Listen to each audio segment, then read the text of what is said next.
Monday morning ಬೆಳಗಿನ ತಿಂಡಿಗೆ ಬಿಸಿ ಬಿಸಿಯಾಗಿ ಪನ್ನೀರ್ ಕುರ್ಮಾ ಮತ್ತು ಪೂರಿ ಮಾಡ್ತಿದ್ದೆ. ಅದಕ್ಕೂ ಮೊದಲು ಜೀರಿಗೆ ಕುದಿಸಿದ್ದ ನೀರನ್ನ ಕುಡಿದು ಪೂರಿಗೆ ಗೋಧಿ ಹಿಟ್ಟು ಕಲಸಿದ ನಂತರ ಇಲ್ಲಿ ಪನ್ನೀರ್ ಕುರ್ಮಾ ಮಾಡೋಕ್ಕೆ ಒಂದು ಪ್ಯಾನಿಗೆ ಎಣ್ಣೆ ಹಾಕಿ ಸಣ್ಣದಾಗಿ ಕಟ್ ಮಾಡಿದ್ದ ಈರುಳ್ಳಿನ ಈ ರೀತಿ ಕಲರ್ ಚೇಂಜ್ ಆಗೋವರೆಗೂ ಫ್ರೈ ಮಾಡಿಕೊಂಡು ಎತ್ತಿಟ್ಕೊತಾ ಇದ್ದೀನಿ. ನಂತರ ಅದೇ ಪ್ಯಾನಿಗೆ ಕಟ್ ಮಾಡಿದ್ದ ಪನ್ನೀರ್ ಹಾಕಿ ಫ್ರೈ ಮಾಡ್ಕೊಂಡು ಎತ್ತಿಟ್ಕೊಂಡಿದ್ದ ನಂತರ ಒಂದು ಜಾರಿಗೆ ಫ್ರೈ ಮಾಡಿದ್ದ ಈರುಳ್ಳಿ, ಗೋಡಂಬಿ, ಮೊಸರನ್ನು ಹಾಕಿ ಈ ರೀತಿಯಾಗಿ ಪೇಸ್ಟ್ ಮಾಡ್ಕೊಳ್ತಾ ಇದ್ದೀನಿ. ಅದಾದ ನಂತರ ಒಂದು ಕಡಾಯಿಗೆ ಎಣ್ಣೆ ಹಾಕಿ ಎಣ್ಣೆ ಬಿಸಿ ಆದಮೇಲೆ ಜೀರಿಗೆ, ಪಲಾವ್ ಎಲೆ, ಚಕ್ಕೆ, ಲವಂಗ, ಏಲಕ್ಕಿ, ಶುಂಠಿ ಬೆಳ್ಳುಳ್ಳಿ ಪೇಸ್ಟ್ ಹಾಕಿ ಫ್ರೈ ಮಾಡ್ಕೊಂಡಿದ್ದ ನಂತರ ಟೊಮೆಟೊ ಪ್ಯೂರಿ ಹಾಕಿ ಅದಕ್ಕೆ ಅರಿಶಿನ ಪುಡಿ, ಖಾರದ ಪುಡಿ, ಧನಿಯಾ ಪುಡಿ ಹಾಕಿ ಚೆನ್ನಾಗಿ ಮಿಕ್ಸ್ ಮಾಡಬೇಕು. ಅದಾದ ನಂತರ ರುಬ್ಬಿದ್ದ ಪೇಸ್ಟು, ಗ್ರೇವಿ ತಕ್ಕನಾಗೆ ನೀರು ಸೇರಿಸಿ ರುಚಿಗೆ ತಕ್ಕಷ್ಟು ಉಪ್ಪು ಸೇರಿಸಿ ಮಿಕ್ಸ್ ಮಾಡಿ 10 ನಿಮಿಷ ಮೀಡಿಯಂ ಫ್ಲೇಮಲ್ಲಿ ಕುದಿಸ್ಬೇಕು.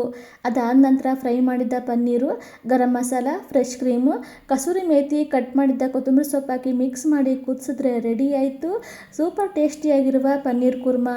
ಪೂರಿ, ಚಪಾತಿ, ರೋಟಿ, ನಾನ್ ಜೊತೆ ಅಂತೂ ತುಂಬಾ ಚೆನ್ನಾಗಿರುತ್ತೆ. ಈ ವೆದರಿಗಂತೂ ಏನಾದರೂ ಟೇಸ್ಟಿಯಾಗಿರೋದು ತಿನ್ನಬೇಕು ಅಂತ ಅನಿಸುತ್ತೆ. ಆವಾಗ ಇದನ್ನೊಂದ್ಸಲ ಟ್ರೈ ಮಾಡಿ. ಕ್ವಿಕ್ಕಾಗಿ ಮಾಡ್ಬೋದು ಟೇಸ್ಟಿಯಾಗಿರುವ ಪನ್ನೀರ್ ಕುರ್ಮಾ.